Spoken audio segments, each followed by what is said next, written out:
ప్రేమ్ నగర్ ఈ రకం జనరేషన్కి తిరిగిపోవచ్చు, కానీ ఆ రోజుల్లో ప్రేమాభిషేకం, ప్రేమ్ నగర్ ఇవన్నీ కూడా సిరీస్ ఆఫ్ సూపర్ హిట్స్.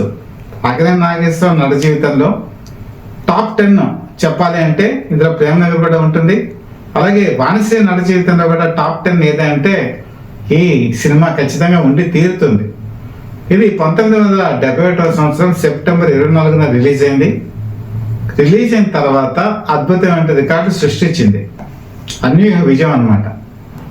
దీనికి ముందు ఏం జరిగింది ఒక రోజు ముందు అని మనం ఒకసారి చూసుకుంటే, సెప్టెంబర్ 23న డి రామానాయుడు చాలా తీవ్రమైనటువంటి ఆవేదనతో ఉన్నారు.